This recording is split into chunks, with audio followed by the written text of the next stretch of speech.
evening, everyone, and welcome in. We are live from the Andrew Downs AKC Marketing Studios. I'm Andrew Barber, Drew Shipley, and we have the man himself, Andrew Downs, joining us. Welcome into the show, Andrew. Glad to have you on. What's up, guys? That's thank you for having me. That's the first time I've seen that or heard that, so that's awesome. I'm glad to be here and glad I could add another Andrew to the show. Yeah, as if we didn't have enough, Andrew, Right. You guys could call me Andy. yeah. Should I change my name down here to Andy just so it's less confusing? Oh, man. I've always had a hard time with people like teachers when I was growing up calling me Andy. My response to that always was that I didn't want to be the toy from Toy Story. Like, I didn't want to be like a kid. Like, I felt Drew was more like a mature name. I don't know why, but I just rolled with it. It's I have worked a out thus handful far. of people in my life who call me Drew. One of my brothers does, and yeah, a handful of other people. Nobody really calls me Andy, but I've always tried to go by Andrew. All right. Hey, Andrew, I just wanted to start it off this evening. What do you miss most about KXNO, and what do you not necessarily miss about KXNO in this transition to AKC marketing? Yeah, well, I mean, what I miss most is easy. It's the people. Doing the Murph and Andy show every day. How many people in your life do you sit and talk to for 2 hours every day? Like, I mean, even your spouses and your kids, you have trouble making that amount of time and on an everyday basis. And we had that time set aside. We obviously talked about all the things on the air that whatever was happening in sports or pop culture or in Des Moines or whatever. But then we would have, 10 or 15 minutes, an hour during the breaks where we talk about other things in our lives and our jobs and our stresses and things like that. And so, and then not just with those guys, but, KXNO is different than like a radio station you may think of if you have never been to one and you think of like in a movie setting or something where, everybody's kind of sitting around in one bank of cubicles and giving each other crap and talking all day. Most of the people on KXNO have other jobs and other things to do. And so there's not a whole lot of that, but there was that with like Sean Roberts, Heather Burnside, and myself, who were all there full time and all kind of had our desks right next to each other. And so, I miss that aspect of it. I miss the kind of hanging out with my friends every day and talking about sports part of it. I don't miss a lot of the corporate media part of it. I don't miss being on call 24/7. I don't miss the, scheduling part-timers for Iowa Wild games 72 nights a year and that sort of a thing. And then honestly, like the thing I didn't think about is I don't miss having to have a take on everything. I've been able to, and I still do. I do podcasts for Hawkeye Nation, and I still try to look at especially Iowa sports from as objective as a view as I can.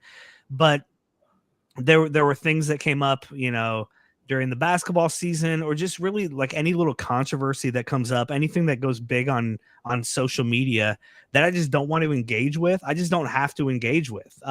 Whereas before I always felt like I needed to kind of be in the know, at the very least have a cursory knowledge of just about everything that was happening. And then at times, form opinions on things that maybe I didn't have a strong opinion about, but you have to have some kind of a take when you're going to be on the radio and talking about it. And so that's been a really nice thing, is to just kind of, I see something that kind of annoys me. I just don't pay attention to it. And if I don't have a strong opinion about something, I just don't have to form a strong opinion. And that part has been unexpectedly cool. That's awesome. We brought you on for some opinions tonight, so I hope you're prepared. Absolutely. Strictly That's Iowa. I don't have that daily like outlet. So like I've been talking more sports to my wife than ever before. It's like things like that where it's because I do have all, there are things I do have opinions on. There are issues I do want to engage with. And,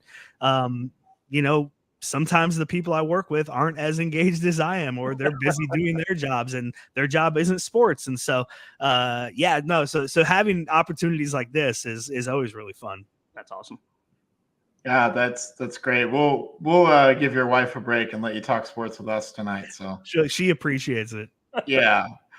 So Andrew, we asked this question of David Eichholt, and we want to ask you too. What's your favorite Iowa Hawkeye sports memory? Just anyone that comes to your mind. What's just your favorite one all the time you've been covering, talking about Iowa? What's your favorite memory or moment? So it's too recent to say all this Caitlin Clark stuff. Although I think as we move further away from it, that will, this last run to the Final Four and all of that, some of those moments will end up being some of my favorite moments. I was at the Capital One Bowl when Tate to Holloway happened. I was there with my dad and two of my brothers. So being in the stadium to experience that, that's got to be number one, I'm sure.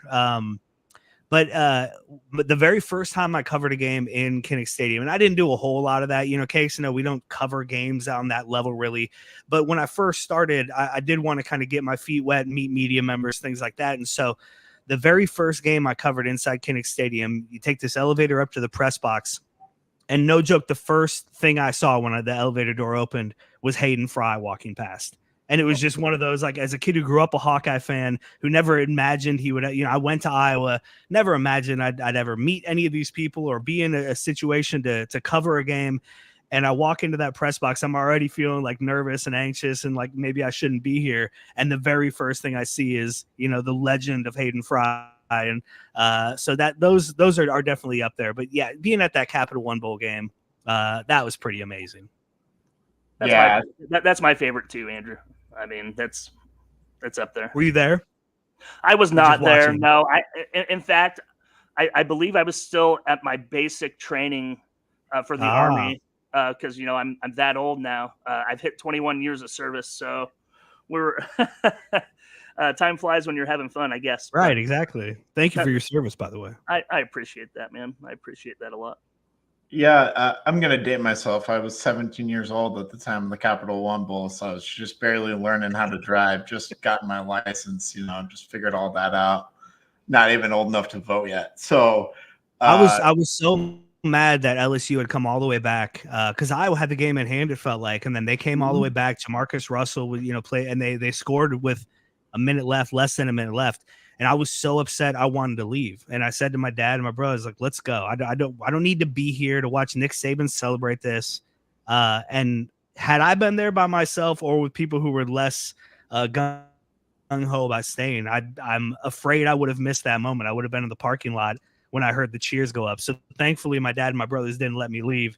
So I could actually, say I saw it and I actually did see it. Everybody that I was watching that game with, like we were down in our family friend's basement and I was the only one who stayed to watch the end, and I start freaking out and going nuts and everybody upstairs thinks I'm playing a practical joke on them.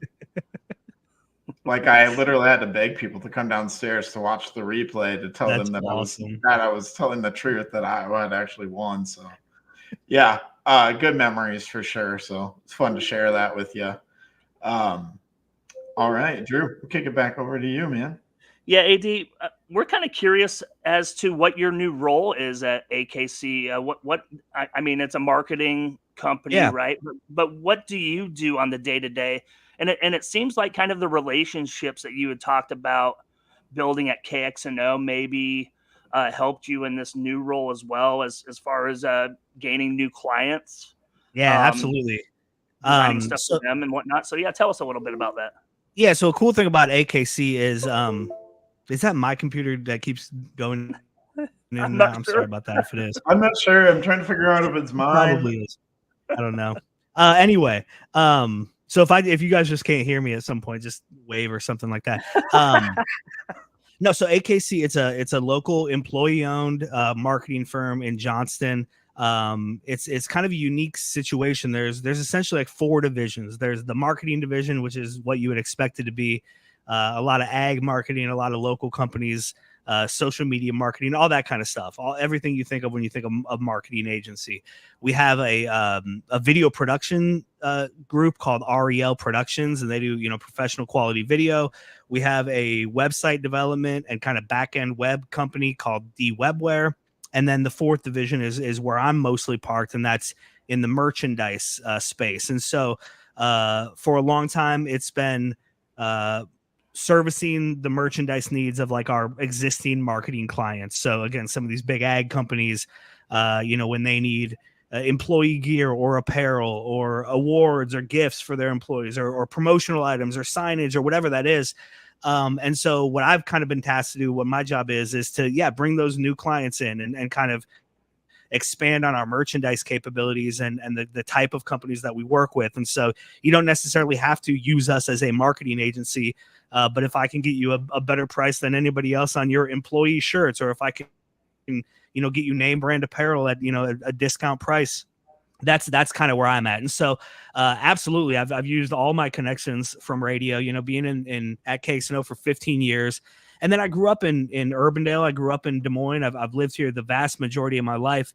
And so just utilizing those connections, and I never really wanted to get into like hard sales. I didn't want to sell, advertising or something intangible. I never saw myself as like a really good salesman, like a hard pitch, close the deal salesman.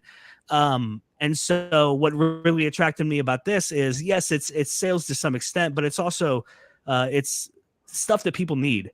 Right. And so if you're an organization or a company, like, hey, we need merchandise for this or that, we need the, and so I'm just able to kind of take the headache out of that, because I've talked to a lot of people who have tried to do this on their own. It's something I used to try to do on my own at KXNO. And you just kind of, hey, we need koozies. I'll just Google koozies and slap a logo on it and hope that I get a decent price. And what I found is you're probably not getting a very good price when you do that. I can definitely get you a better price, but also, these companies try to nickel and dime you a lot. Not the local merchandise companies, but like the vendors that you get the stuff from. And sometimes it's a headache. You're dealing with people overseas, and it's just hard to communicate with. And so a lot of times people who try to do it on their own just kind of throw their hands up and say, you know what, screw it. I don't have the time or the patience to deal with this. And so that's kind of where I come in. And hopefully I'm able to step in and take all that off your plate. And you kind of tell me, hey, this is what I'm looking for. Can you do that for me? Or you say, hey, I've got this idea. I don't really know what I'm looking for. Can you help me throw some ideas together and figure something out? And so that's been the most fun thing. I've always liked merch. In radio, you get a lot of free stuff thrown at you. There's a lot of promotional items. I've always enjoyed that stuff. And so when I was able to kind of, use the connections I've had, help people, and then be in a field, learn a whole new, industry essentially, which, like any industry, when you get into it, is deeper and wider than you would have ever expected from the outside. It's been a lot of fun, man. I'm 3.5 months in, and so I'm still getting my feet under me, still kind of learning what I can and can't do, and what I'm good at, and all of that. But that's the exciting part. That's one of the reasons I left KXNO, was to try something completely different, and learn a different industry and a different skill set, utilize my skills in a different way. And so it's been great. I'm super happy I made the move. I really like the people and the culture. That was a really big selling point for me, because again, nothing bad about iHeart or locally or any of the people who work there, but you just lost a lot of that culture, through the pandemic, and a lot of people working from home, a lot of people not coming back into the office through corporate layoffs, and just, fewer staff than ever before. All of a sudden you're dealing with people in all these different cities, and it's all via email. And so to be a locally owned company, to be employee owned, where everybody feels invested, and to have that culture where, it's like the Friday before the Super Bowl, we had a chili cook off, and we're having a Cinco de Mayo thing in a couple of weeks. And, just these little things, but they add up to, you spend so much time at work. You want to like the people you work with. You want to feel invested in the place you work, and the success of not just yourself and the company, but the other people as well. And so to be able to find all of that and have it be, 3 miles from my house, and in a community I've lived in my whole life and have set roots down and plan to stay in, it's all just really been a perfect storm. And it's, again, 3.5 months in. I don't want to act like I know everything, but so far so good. You said you weren't a salesman, but you sold me with chili cook-off. Yeah, right. Exactly. That was right where I was fully bought in. So. And they take it seriously too. Like, that was the fun part. Again, you never know what office culture is going to be like until you're actually in it. And the competition there between the chilies and the different styles that people came up with. And then, you hear the stories from the years before, and this person won last year, and this person got second place last year, but they tweaked it this way. And so, yeah, it's just been really, really fun to kind of get to know everybody. Yeah. Absolutely serious business. Thank you for sharing that. Do we maybe have some merchandise coming in our future for Three Beards, maybe from AKC? Absolutely. Yes, we are are we definitely breaking going to news? do that. No, well, I mean, I don't have any specific news to break, but it will come. I promise you that. I promise All right. that. We're always trying to get the inside scoop here at Hawk's Eye View before anyone else. All right. Well, yeah, you mentioned Caitlin Clark and the Iowa women's team, and I feel like it's time to talk that because there's some big news today. Just a little bit ago, actually, a couple hours ago, Lucy Olson from Villanova, the third leading scorer behind Caitlin Clark and Juju Watkins, is signing up to be an Iowa Hawkeye for next year. The momentum's just rolling right now. Like, a lot of people were maybe concerned that we take a huge step back after Caitlin Clark, and I really think the momentum is kind of just going to move forward. So just curious what your thoughts were on, or what you knew about Lucy Olson, and or your thoughts on the future of the Iowa women's team. Yeah, I mean, a huge kid, right? Like, I mean, this is as soon as you heard that she was in the transfer portal, you thought, man, what a perfect fit for Iowa, or a perfect fit for her. She's not going to be able to replace Caitlin Clark. Nobody would, but to have a scorer that's that prolific, to have a point guard, and then much like we talk about Caitlin Clark in the WNBA and playing with the players she'll be able to play with and how that'll enhance her game. I think playing in Lisa Bluder's system, playing this pace of basketball that Iowa plays, playing with Hannah Stolke and Sydney Falter and some of these other players will only do wonders for Lucy Olson and probably make her a better player next season than she even was last year at Villanova, where she was, first team All Big East and, as you said, third leading scorer in the country. And so super excited about that. One of the big criticisms of Lisa Bluder last offseason was that they didn't go into the portal and get anybody. And so to see them go in and grab one of the top names out of the portal this quickly this season, I think has been fantastic.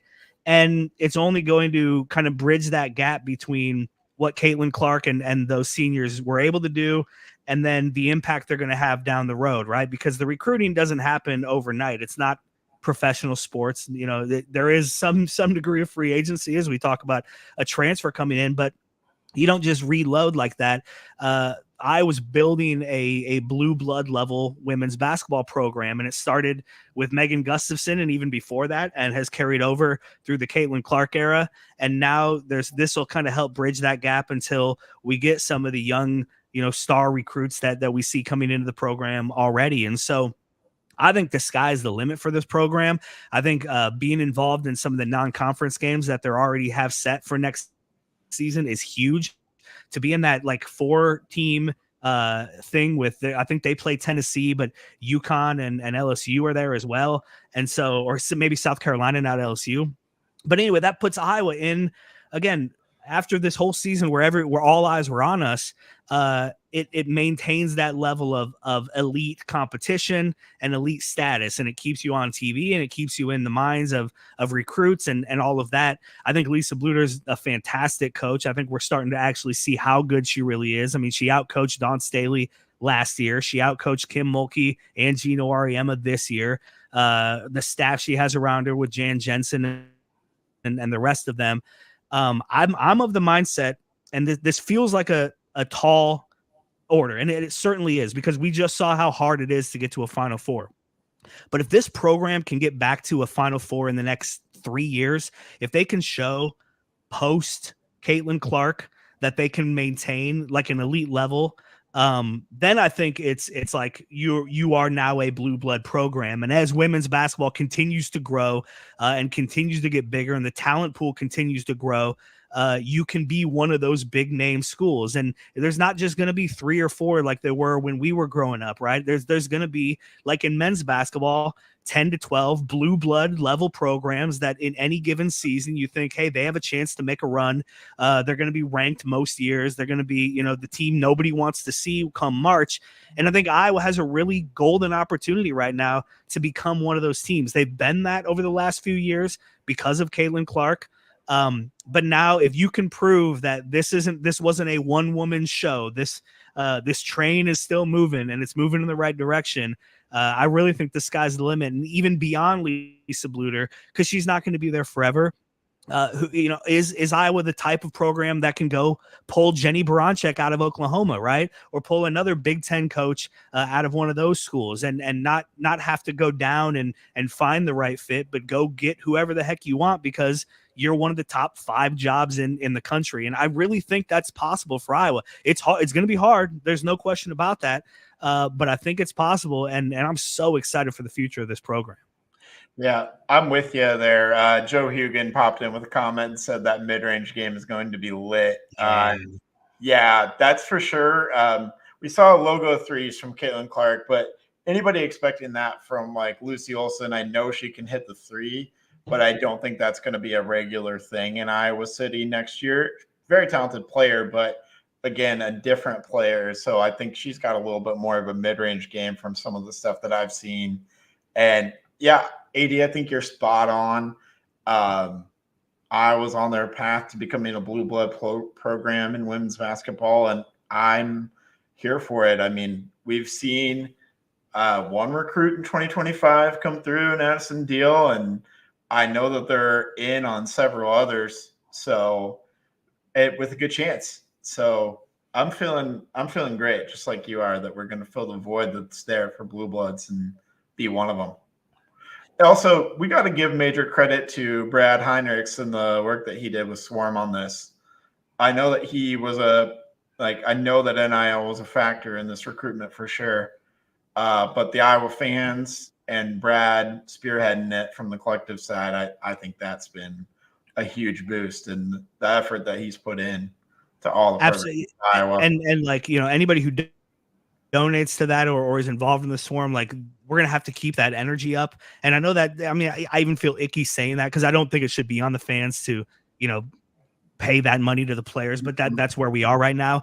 But then also, us as fans, we have to keep buying tickets to these games, and you're not going to sell out Carver Hawkeye Arena every night. But stay engaged, learn about these new players, right? Like, create this relationship that we just had with Gabby Marshall and Kate Martin with these new players, and buy these tickets, go to these games when they're on TV, watch those games, like, keep these numbers up. That's really, it's going to take all of us to keep this momentum going. It's not going to be just the team or obviously that's the big part, but one of the reasons people want to come to Iowa is because you can play in front of 15,000 people every night, right? And one of the reasons they want to come is because you're the top billing team on TV. And if we as fans can kind of keep that up, if we can keep the money in the coffers of the Swarm so they can compete on the NIL level, I think that's really important too. Like, we do have a say in this as Hawkeye fans. AD, you were talking about the strength of the non-con schedule next year with that group of 4. I mean, look at the new Big Ten coming around the corner next year. We got Juju Watkins coming into the Big Ten, USC, UCLA. I mean, Oregon's been up there as a blue blood program in the last decade or so as well. It's going to be really interesting how those teams augment into the Big Ten, because there may be 3 or 4 blue bloods in the Big Ten alone. Yeah, absolutely. I mean, Indiana and Ohio State are as good as anybody in the country year in and year out. Rutgers has a really good history of women's basketball. A lot of these places do. And then, I mean, you kind of forget that Juju Watkins is a Big Ten player next year. Like, it's almost bizarre to remember that. But it's going to be here before you know it. It's because I even had that thought, like, I wonder if Lucy Olson will, lead the conference in scoring, and maybe she will, but she's going to have a heck of a challenger in the, the second leading scorer this past season. And I think that's going to be really fun on the women's basketball side as well. For sure. Yeah. Oh, well, we've enjoyed this conversation. We're going to go ahead and take a quick break and hear from our sponsors at Revelton and Kyle Landman at Wintrust Mortgage. Why take the best corn in the world and make it into fuel when you could make it into whiskey? That's the question that launched Revelton, Iowa's most visible and fastest growing distillery. Owners Rob and Christy Taylor embrace the grain-to-glass philosophy, sourcing ingredients locally and overseeing on-premises production and bottling at their facility in Osceola. One sip and you'll agree that Revelton's handcrafted whiskeys, gins, and vodkas are the best you've ever tasted. And with the launch of their rye whiskey, made with 100% Iowa-grown rye and corn, and their new bourbon coming soon, there's more Revelton to love than ever. Iowa's own Revelton Distillery. ReveltonDistillery.com. Are you in the market for a new house and unsure of the mortgage process? Want to know that you have someone looking out for you? Kyle Lehman from Wintrust Mortgage is a down-to-earth, knowledgeable lender who can be there for you in your corner. He can work with you in any of the 50 states and is just what you need to expand your home search. Kyle will work with you through the entire process with little to no work from you. Take the worry of the mortgage process out of the equation so that you can focus on looking for your dream home. Contact Kyle at www.wintrust.com/Kyle-Lehman or call him at 515-473-0546. Thank you, as always, to our sponsors. We appreciate them, all of them. We want to shift the conversation to football. I know we just got done talking about the Caitlin Clark effect and Iowa women's basketball and where it's going. But also, I kind of wanted to highlight the Andrew Downs effect. I don't think people who have listened to the show know the role that you've played in me maybe getting here. I give you some credit for it because you kept this little show on KXNO going in Football Friday Night. Yeah. You were a huge supporter of the show, and so got to thank you for that. And that's how I got my start in talking about sports, honestly. And that's where I discovered that I love talking about sports. And a big part of the reason why I reached out to Chris Shipley about doing this podcast was I spent all this time talking about high school football on Football Friday Nights on KXNO, and I still do that, still love it. But AD, thank you for the effect that you've had on me specifically with supporting Football Friday Night. So yeah, man, I appreciate that. I mean, I started on Football Friday Night when I was still a WHO radio board operator before I'd ever been on KXNO. I started as a correspondent on Football Friday Night. I produced that show for several years. That was one of my favorite things that we did on KXNO. It's something I always fought to keep. Corporate doesn't always want you to do things like that. And when you have, 12 to 15 correspondents who you have to pay and have to, like, as you know, Andrew, we had some headaches getting you guys into the system and, all the legal stuff you have to deal with. Right. It's probably easier to just not do it. That's a lot of, that's a long night for a lot of people to do.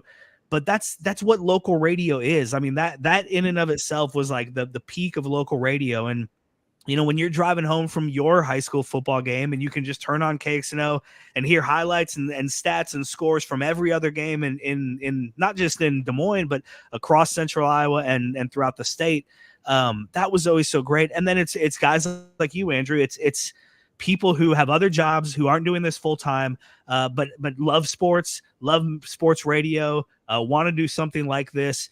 The amount of passion that the correspondents bring, the amount of work they put into it, the amount of attention to detail they have. That's not an easy thing to go out there every Friday night for not very much money and keep those stats and make those phone calls and, sometimes have to do play-by-play live, on the radio and in big games.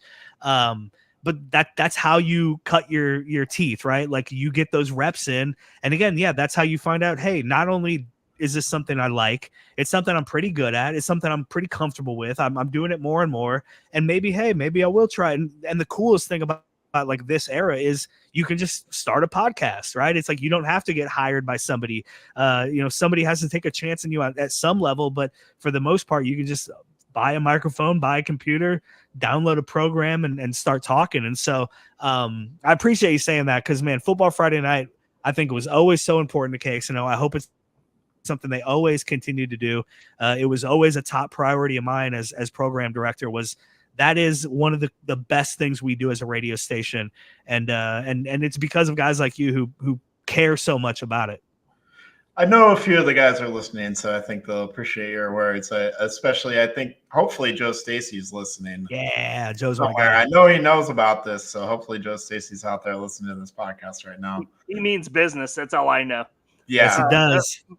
My 5 cents of that whole thing is technology is great, right? I've transplanted here into the DC area about 3 years ago, and I can listen to all those shows right here. Yeah. Yes. It makes my work days go by so much quicker, whether it's the morning rush Miller and Condon, all the way through to the drive and Friday night football. Like oftentimes my Newton Cardinals are on there being covered, so I can listen to them because KCOB and Newton doesn't really do online radio, right? So I got to be within like 30 miles of Newton to be able to listen to the live broadcast. Yeah. But the technology is great, and all the programming in the past and will be in the future is great for me being still out here in DC. So it's wonderful. And that's one of the coolest things. You do sports talk radio and you kind of think like, it's you don't take it all that seriously. It's not all that serious, especially when you're down the hall from WHO radio where they're talking about serious things. And you've got presidential candidates coming through and the governor and stuff like that. And we're over here talking about, this fun stuff. But people really get connected to it. And one of my favorite things that people have told me throughout the years is they moved away and this, KXNO was their connection to their local community, and not just sports, because nobody only cares about sports, but sports and pop culture and, just kind of news and things like that. That was always one of my favorite things that people would tell us. And then, when the pandemic hit, we legitimately didn't know what we were going to do. The day before, like, everything closed, Keith Murphy, Andy Fales, Scott Sipker, and myself went and had lunch and literally had a brainstorming session about, okay, if sports stop, how does this show continue? What are we going to do to fill 2 hours every day when we don't have sports to talk about? And what we found is we had so much to talk about. And then radio is such a car thing, right? There's a reason the morning show and the afternoon show are most important, because that's when most people are in their cars. A lot of people don't go home and turn on their radio. They have it on in the car though. And so we thought when people stop driving to and from the office every day, or they stop going out, they start, when they're just stuck at home, are they even going to find us? Are they even going to care about what we have to say? And what we learned is we were maybe the only thing that stayed normal when the whole world shut down, and people listened to us more and they craved it more. And just having those shows there every day, even though the rest of the world had changed and they weren't going to the office anymore and their kids weren't going to school and everything kind of felt weird, they turned on the radio at 2:00 and Murph and Andy were there. And yeah, we weren't talking about the game last night because there wasn't a game last night, but we were still making fart jokes and then still being serious, we carried the governor's press conference for months and months and talked about these terrible numbers and all the fear and all of that. And so that's such a cool thing about local radio that I hope never dies. It's why I think local, especially talk radio, is so important, is because of that connection to the community. It's really hard to manufacture that. Even like with what you guys do at Three Beards, which I love and am a big fan of. It's different than when you're on the air in the moment all day, every day, right? It's if news breaks, you guys can go live and then post it as a podcast, and people may consume it at some point. You're on the air and something happens, you're just talking about it and you start to take phone calls, and there's something about that I think is valuable, and I hope keeps local radio, especially like I said, talk radio, alive, because you're servicing a need that nobody else can even service. And I appreciate you guys saying that, because those are the things that made it hard for me to leave my job. They were the parts of my job that were the coolest, were the kind of connections you have to people, the impact you can make on people, even though you're just talking sports and having fun and not taking things too seriously. That's good. Sports radio has just been a huge part of my life, and Drew, I know your life as well. I see you commenting on all the stuff all the time. Oh, 100%. Right? Yeah. Like AD said, it's a way to stay connected with your local community when you're not around. Right. I'm kind of curious, before we kind of move on, AD, what do you get those like reports of what numbers look like from like the iHeart, like mobile, like you get like the geo data, like all that stuff. Do you get like or used to get? Sorry. Yeah. So it's the digital stuff makes it a lot easier, because when you log on to your iHeart or when you listen to a podcast, there's a hard number there, right? And so we know exactly how many people are doing that, and those numbers are growing and growing. And that's becoming a bigger and bigger part of the industry. And so that part of it, absolutely. The ratings, though, like the Nielsen ratings, were always so difficult, because they literally send out a diary, like a blank booklet to people, and I think $5, and ask you to write down what you listen to at any given, like for an entire week. And so you do that and you send it back in, and then they extrapolate that with statistics, and they figure out how many people are listening to your station. And so that's just such a hard way to do it, right? I mean, you're not getting a real number. I know as a procrastinator, would probably wait till the last day and then think, I usually listen to this, and so I write that down, or maybe I really like one station, and so I want them to do well. So even if I'm not listening, I have a meeting Thursday afternoon, so I couldn't hear KXNO, but I want KXNO to get the credit, so I'm going to write that down. It's just there's just no really good way to measure the actual audience, and so I always utilize things like our social media impact. Our podcast numbers and our streaming numbers for sure, but just, when we went out to events, how many people came, and what, people just in my life, when they talk to me, what do they talk about? What shows do they like? What shows do they hate? What topics do they like? I always felt like you got a better gauge of how you were actually affecting people and reaching people just through that than you did through the hard numbers that you get. 'Cause those come and go. And if you dictate everything you do by the up and down of the ratings, I would send out a ratings email to my staff every quarter. Every time we get a book, every 3 months, we'd get this full book. And it was so important for sales and for, just keeping our jobs, right? All of that stuff. It was so important.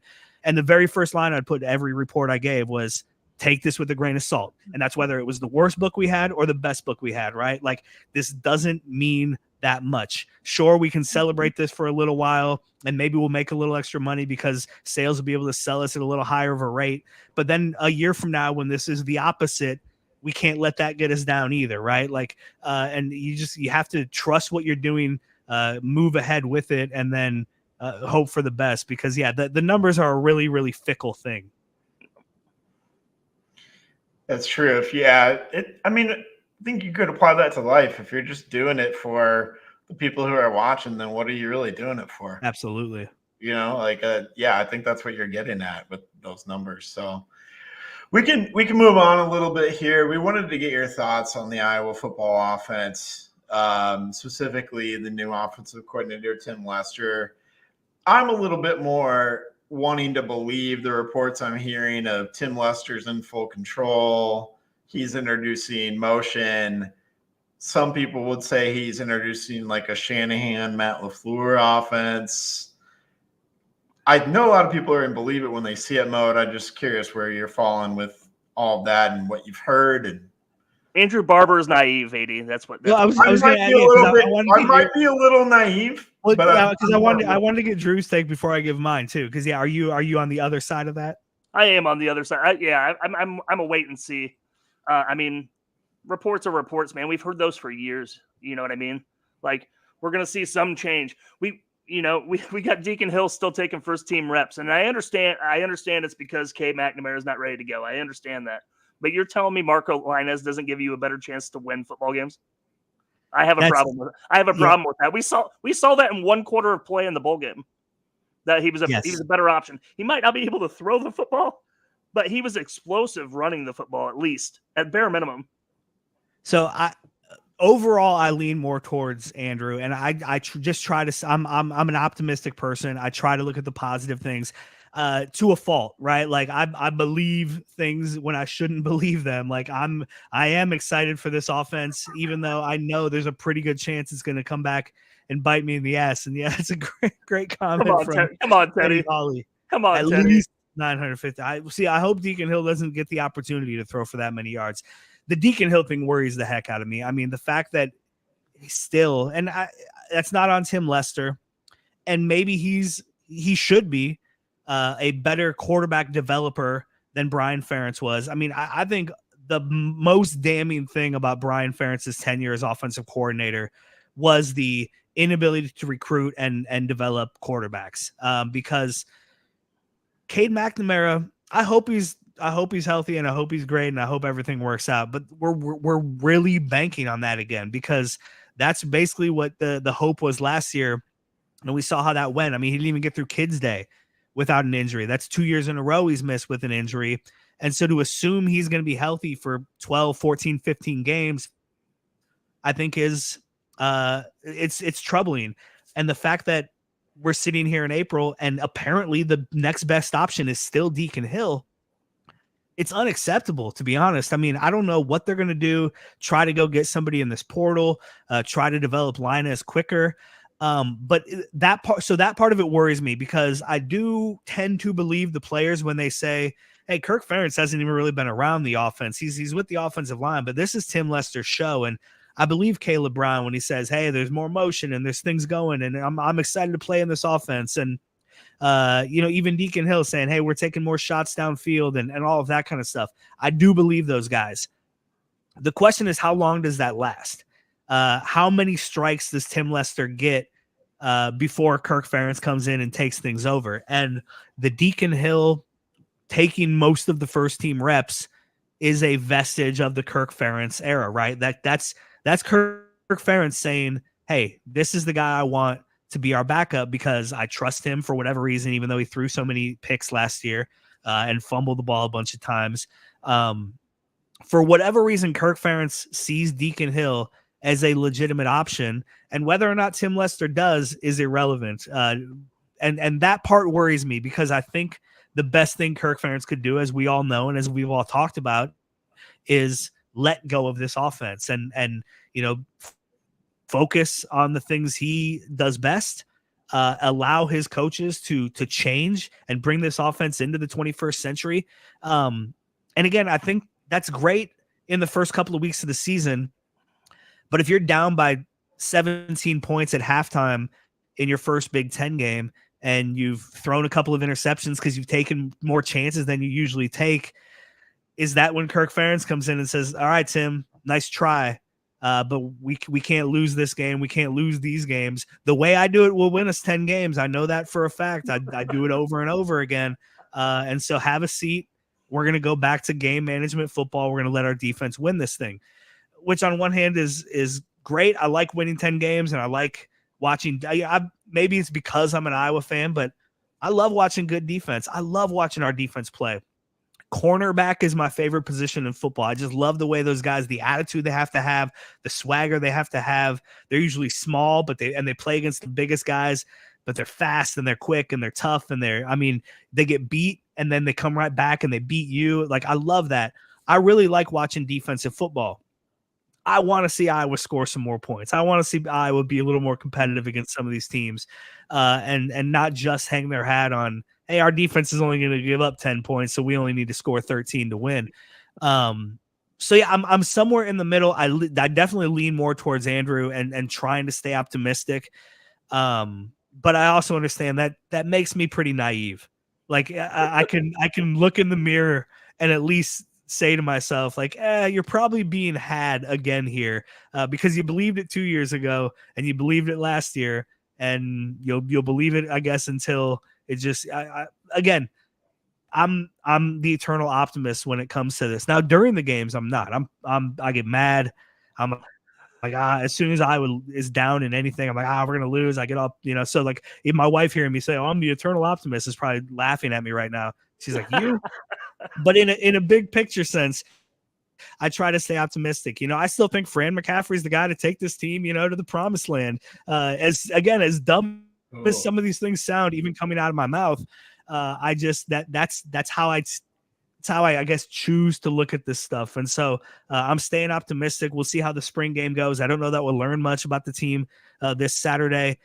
Hopefully we don't lose anybody else in the portal. Hopefully they can somehow go out and get some sort of a quarterback in the portal who can at least serve as a backup, or at least because one of the more tiring things is just the discussion we all have as fans and on social media.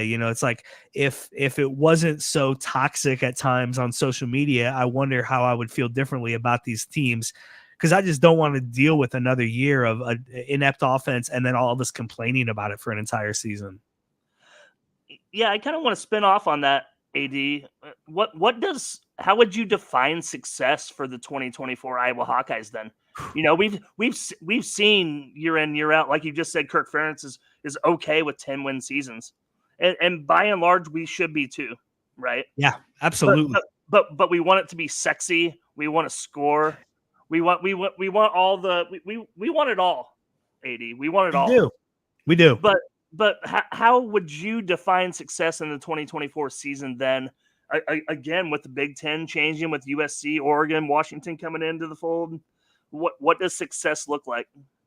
So I think the biggest change that's happened over the last 3 or 4 years, that is a big reason why we've seen fans not be excited about 10-win seasons and not be excited about what they're seeing on the field, is we haven't competed in the big games against the really good teams. And we can beat teams that are worse than us, and we can beat teams that are as good as us. I mean, more often than not, when Iowa lines up against a team that's of equal talent, Iowa's going to win, because Kirk Ferentz is a great coach, and they do have a great system, and they have a great defense, and that carries you a long way.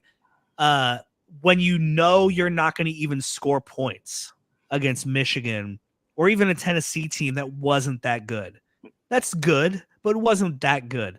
Looks like half the roster opted out too. Yeah, right. Exactly. Absolutely. I mean, I did a podcast leading up to that game, and the guy, I mean, he was excited about the quarterback they had, but he's like, this is a whole different team than it was a month ago. Like, we have no idea what we're going to see. And what we saw is they kicked Iowa's ass. And I think that's the part that people have a hard time swallowing. And that's why you're seeing people call for Kirk Ferentz's head, even though he's, they're going to build a statue of him outside of the stadium, and he's still at the top of his game in a lot of ways. It's the lack of competition against those really good teams. And so to define success, I mean, it's a tough schedule. I don't know that 10 wins is in the cards for this season. I don't think you should expect to even compete for a Big Ten championship year in and year out. Every couple of years, every few years, you should expect to have a team at Iowa that you think, hey, we could go up against the USCs and the Ohio States and the Michigans and the Washingtons. That's not going to be every year. So I don't think you can set success at that level. I think you have to compete in those games. You have to show that you at least belong in the field with those teams. And if you lose to Ohio State by 21, that feels a lot different than losing by 50. Right. And it feels different even getting beaten badly when you're scoring points. I mean, if Iowa had lost that bowl game 45-20, it would have felt a lot different than what 35-0 or whatever it ended up being. You didn't score points against so I mean, you didn't even give yourself an opportunity to win. So it's not a great answer, because I don't have like a hard and fast, this is what success looks like next season. And especially with the transition, I think you have to see a different offense. I think you have to see some wide receivers get more action. I think the Luke Lachey thing is going to be fun. I think the running backs are solid. You really need to see guys like Caleb Brown and some of these other receivers take a big step, because, again, the recruitment of receivers is an issue, and it's going to be until you can prove that you're actually utilizing them. And if you're a receiver, why would you come to Iowa? We need to show them why they can come. And so I want to see some things like that. As far as wins and losses, man, beat the teams that you're supposed to beat and compete with the teams that you maybe aren't. I don't know if you can beat Ohio State or Washington next season, but you can't get shut out in both of those games. If that happens again, it's going to feel like you're stuck in the mud, and you can start to understand why people want change. Yeah, I think for me, the schedule is there for Iowa to make a college football playoff in the new 12 team. And so for me, I'll be right up front and say, make the playoff. Or hell yeah. Yeah. I mean, like, it's 12 teams. I don't feel like the thing. It's 12 teams. You don't have to, you probably don't even want to get to a Big Ten championship game. But if you put yourself in a position to be third or fourth in the Big Ten, you don't have to play that last game. You don't have to show the world that you can't really compete with Ohio State or Michigan, right? You lose a tough game to Michigan, you lose a game to Washington, but you beat Wisconsin, Nebraska, Iowa State, all these other teams. It's not out of the question. I mean, this defense has been and will be championship caliber. If the offense was even decent the last couple of years, we're probably talking about getting close to a college football playoff, and that's a 4-teamer. Like you're pointing out, Andrew, it's tripling in size. I mean, you don't have to be the best team in the country anymore. You can just be pretty damn good. I mean, if we had 12-team playoffs, I would have been in it several times already. So I may not go there right now. Talk to me in the fall, but I don't think you're crazy for making the prediction. I'm really curious as to see what this elite defense, how it translates to the air raid that the Pac-12 teams are coming in with. And I say that like on a week in, week out basis now, not just like a one-off bowl game against USC that we played a time or two here. It kicked their ass, they kicked our ass, whatever. Like it didn't really matter, right? But like a week in, week out basis, I want to see how this defense matches up in the air raid, because we've struggled in the past with that. Even like the Penix, Indiana days, Purdue, when they have a quarterback like they typically do more times than not. Teams that have air raid offenses, Iowa has struggled with, and kind of that week-to-week regular season format. Yeah, it's going to be really interesting to see how they adjust to that, and how long it takes them to adjust to the new Big Ten. I do wonder, because so many people are calling for like massive change, right? And obviously, if you change Kirk Ferentz, like you don't know what you're going to get in the next hire and what kind of even style of football you're going to play. We're all so accustomed to this defensive first, try to run the ball, utilize tight ends type of football, but there's no guarantee that the next head coach will play that way. I do wonder if you're almost better off, because when Iowa was competing in those big games, when they were, the Ohio State game in 2017 was such an outlier. But when they're beating teams like Michigan, who was ranked, second in 2016, was it? When they were winning games like that, it was because they played differently than most of the other teams, right? And that's going to be even more so the case when you bring in these Pac-12 teams. And so you almost wonder, because you're never going to out-recruit Ohio State for wide receivers, and you're never going to out-recruit USC for quarterbacks, and you're never, right? Like, you're never going to compete at Iowa with some of those schools on those levels. So is it better to be the weird team, and when they come to Iowa City, they're not ready for you, because you're unlike anybody they've played all season? It really doesn't benefit them in the offseason to work on how to attack you, because you're so different than everybody else. That maybe you can, again, nobody wants to see these kind of sloggy games, but this is how Iowa has beaten teams like this historically. And so if it takes playing differently, and again, not as terribly as the offense has been the last couple of years, these last 4 years have been such an outlier. But if we could even get back to like the mid 2010s level of offense, maybe it is better to be a little different and to not try to air the ball out all the time, and to be that kind of team that limits possessions and that punts the ball really well and plays that field position game and has great special teams. And a team like, a Washington or a USC who hasn't had to deal with that, who hasn't recruited to that level. We saw Nebraska and how difficult it has been for them to kind of adjust to that Big Ten West style of football, which is a unique style of football.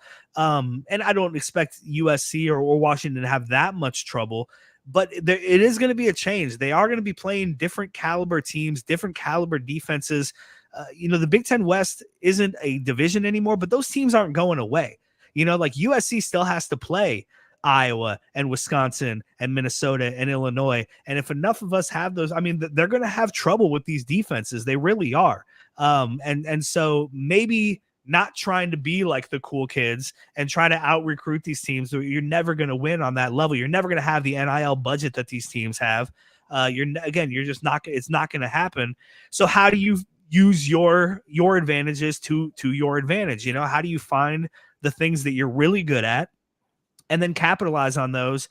Iowa did such a good job of that for so long under Kirk Ferentz.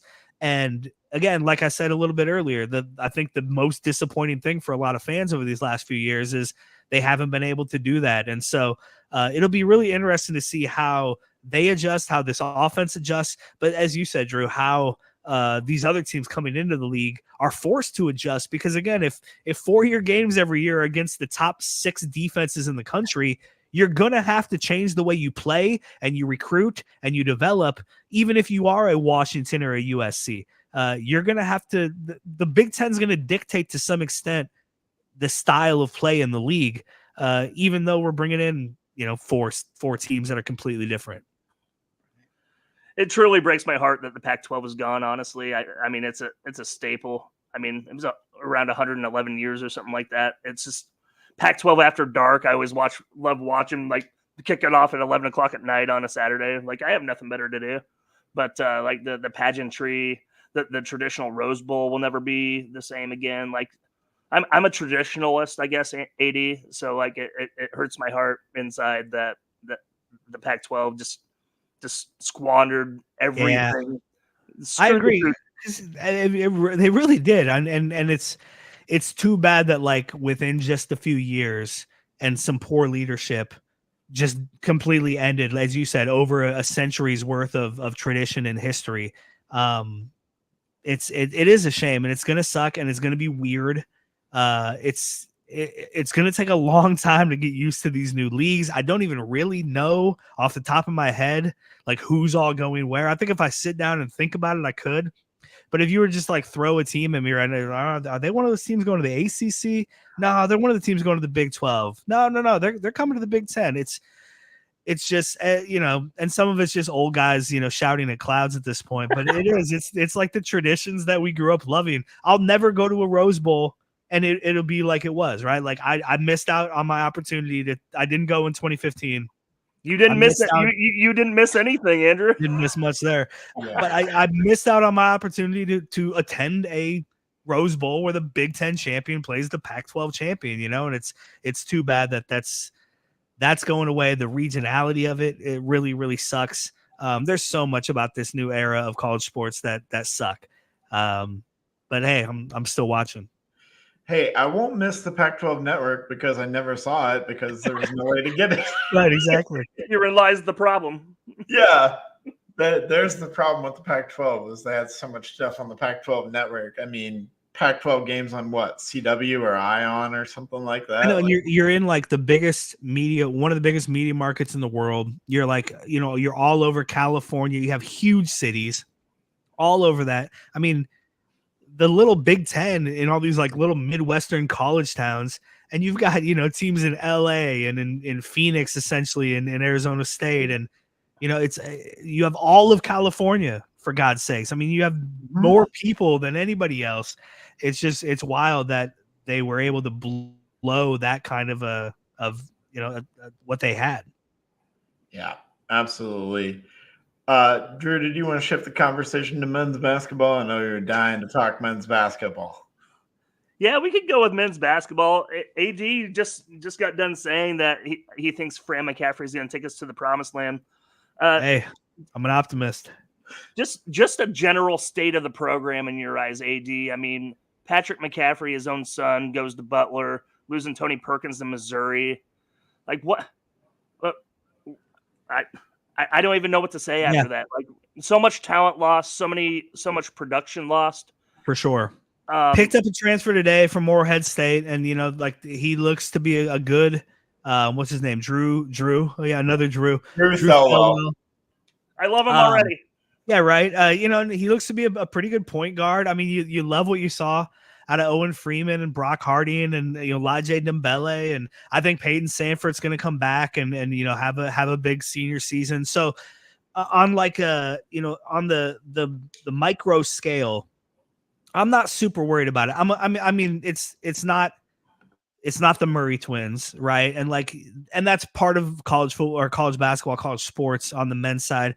It's like you think about, man, this last season, they should have had both Murray brothers. I mean, Keegan Murray scored 32 points last night in an NBA play-in game and, knocked out the Warriors dynasty for good. Should have been a senior at Iowa this year. And I know that's not the way it works, but there are these things, some context I think is necessary. The problem though, isn't on the micro scale. And we could talk about X's and O's and, who the go-to guy will be and recruiting and all of that stuff till we're blue in the face. The problem with this program, as much as it sucks, is that there's this monkey on the back of not getting to a Sweet 16.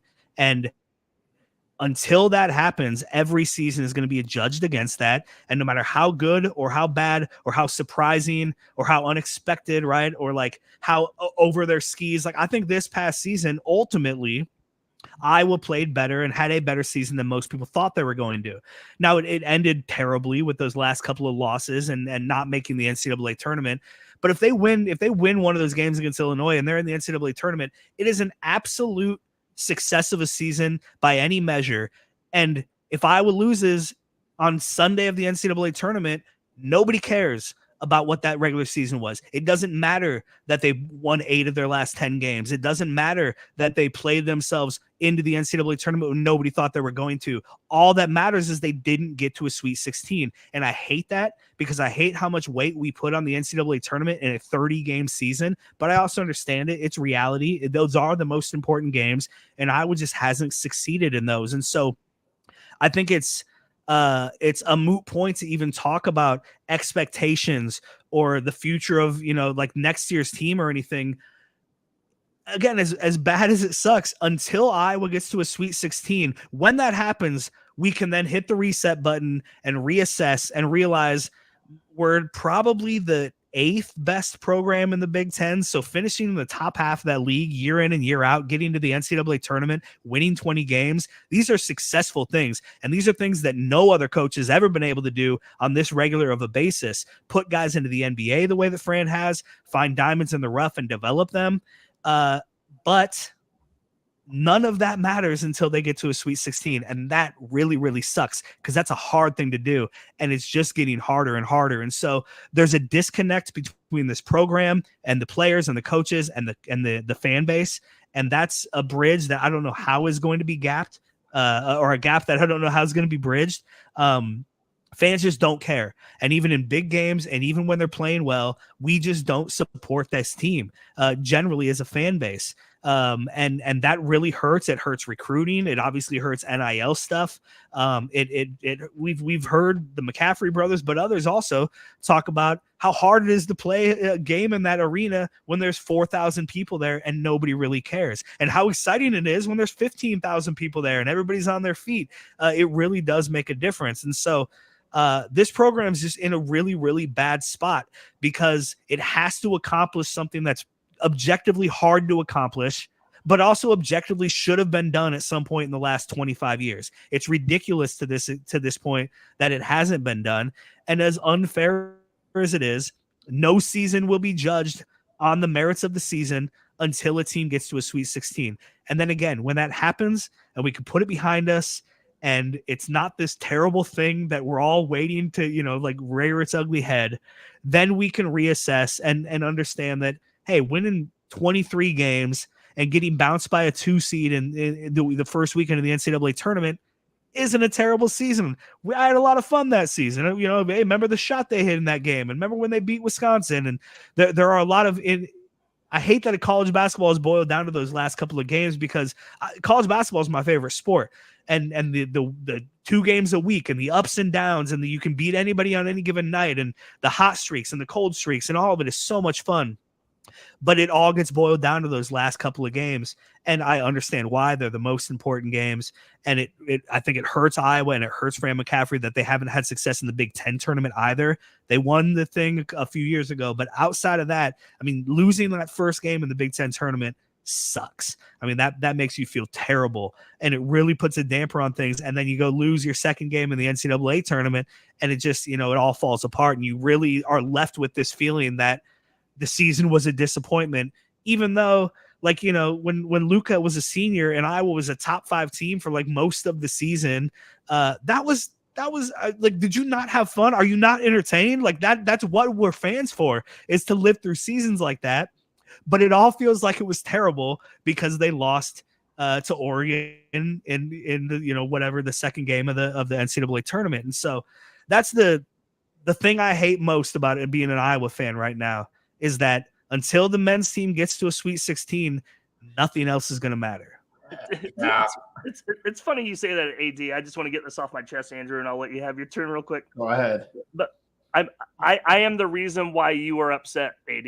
I am that fan. I am the fan that we've had Wooden Award winners and candidates and second place folks. We've had the talent to do it. That's my problem. Yeah. And the same way with football. Like, imagine George Kittle and Noah Fant and all those guys being on the same football team, and George Kittle just now an All-Pro, and like George came out and was like, well, I didn't really care then, I guess, like in college, like I didn't really try. Like, yeah. So like, what are we doing either on both sides? But the problem with me is we've had the talent to do so and haven't over the course of, like you said, 25 years. Was it 14 years of Fran McCaffrey now? We'll be going into 15. Yep. It's the fact that we've had the talent to do so. And that's not taken away from having joy during the season. I've most definitely had joy with Luka Garza's years, the Murray twins years, like all of that. Peter Jock, right. Jared These camp, right? Like, like you feel like these guys' Aaron White, careers didn't mean anything because, right? Mike Gesell, Jordan Bohannon, like Exactly. all this shit could not produce 2 tournament wins. That's why I know, and so I am your problem, AD.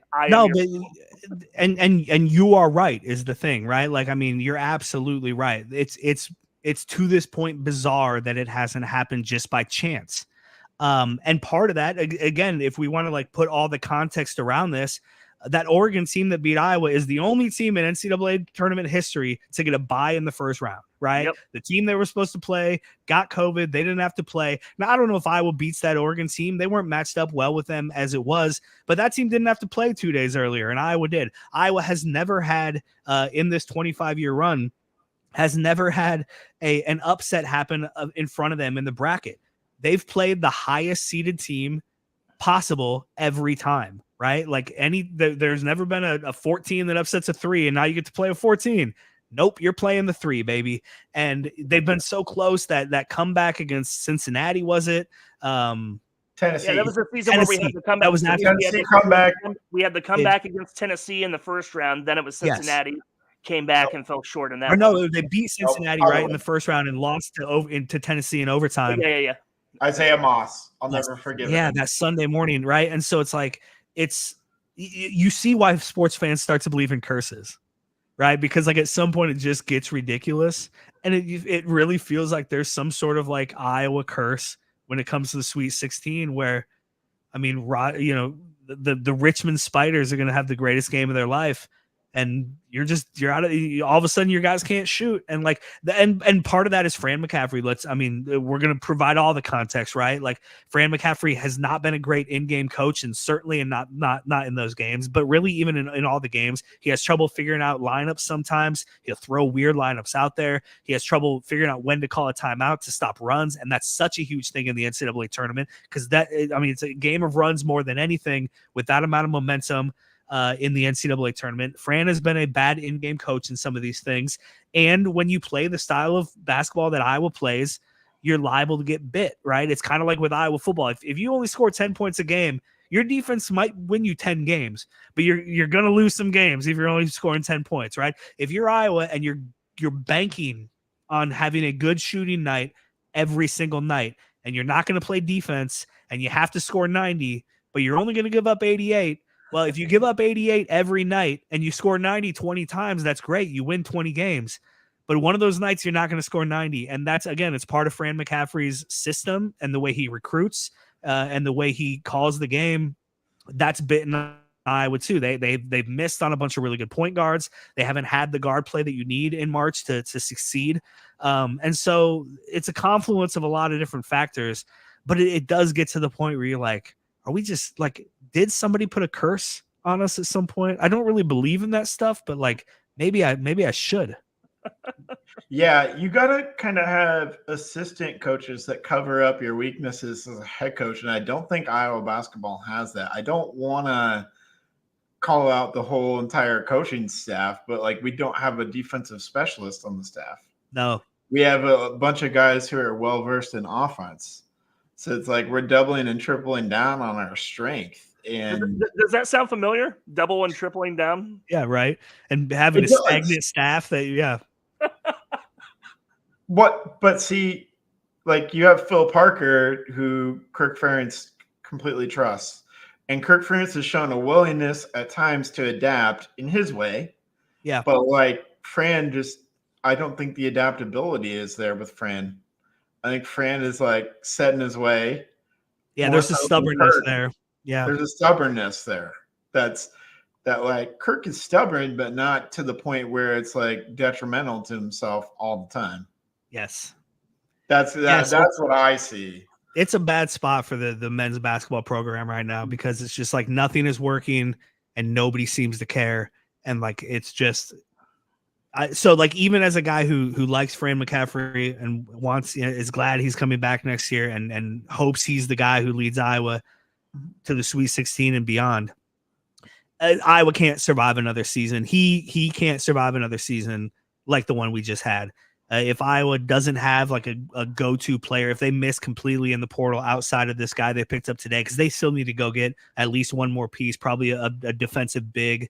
But if they're unable to do that, and then if they get smoked by a really good Iowa State team in the non-conference, if they start out 0-2 in the Big Ten in December, like they just always do, because they always have to play Purdue and a Wisconsin team that can't lose or something like that. Bullshit? Yeah, right. Like they'll play at Michigan State and then Purdue at home, and they'll have Iowa State on one side of that and Creighton on the other. They'll play 4 games in 12 days, and it's just they put themselves in bad spots. But if that happens again, and people aren't going to Carver Hawkeye Arena, and you don't have Caitlin Clark to kind of suck up all the air out of the room and give you a reason to care through a terrible Iowa winter about the Hawkeyes, and your wrestling team's losing to freaking Penn State again and again, right?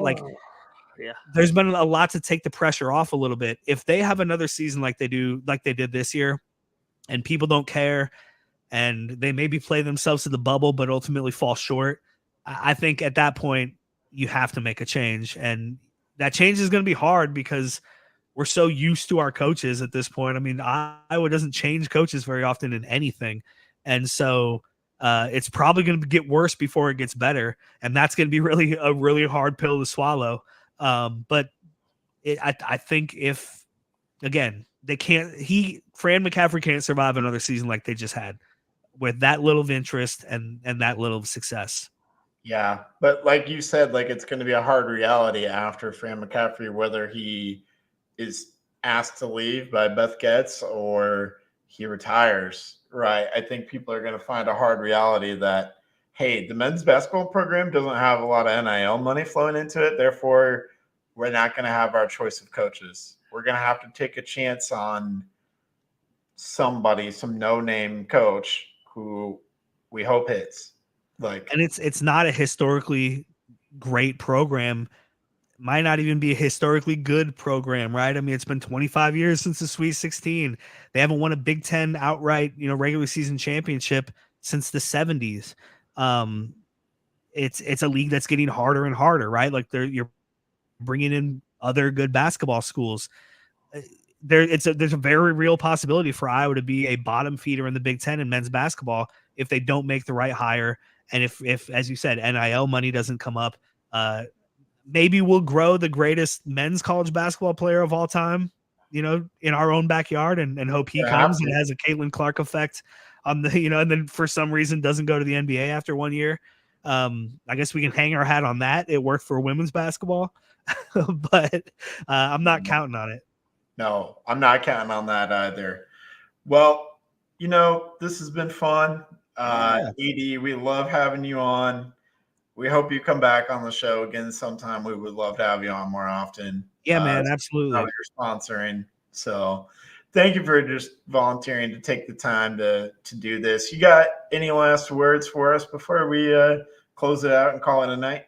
No, I appreciate you guys. This has been a lot of fun. I love talking to Hawkeye sports, and I like talking with people who don't necessarily think the way I do, and hearing different perspectives. So that's always good. I guess hit me up, Andrew at akcmarketing.com if you need any merchandise, and I'm happy to be on board the Three Beards team. I'm excited about this moving forward. Go Hawks. Go Hawks, AD. Appreciate it. Thank you to all of our listeners, all of our sponsors. Have a great night. Go Hawks.